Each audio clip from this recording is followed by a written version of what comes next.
guretzat garaiaiek biziki bortitzak izan dira eta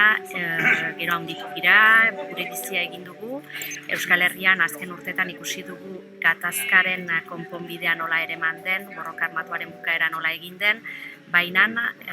badira gauza batzuk hor gelditu direnak eta besteak beste galen garaian ekintzak egin zituzten pertsona horiek ez dira izan denak kondenatuak. Garaian badakigu frantses estatua inplikatua izan zela zuzenki espainol estatuarekin batera ekintza horietan eta guzti hori ez da onartua izan.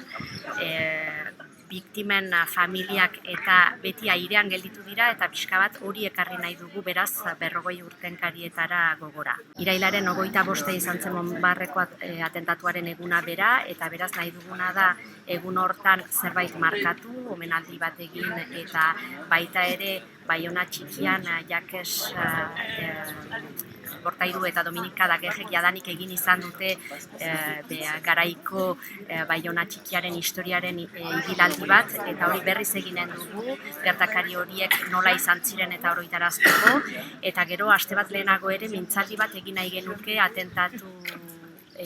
horien inguruan. Iruditzen zaigu behin eta berriz errepikatu da, baina egia da iruditzen zaigu biktimak badirela ere bai galen familiakoak eta hurbilekoak garaiura bizi izan duten pertsona guzti horiek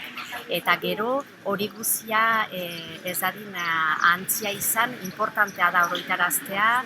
kondatzea behin eta berriz eta nunbait hartua izan dadin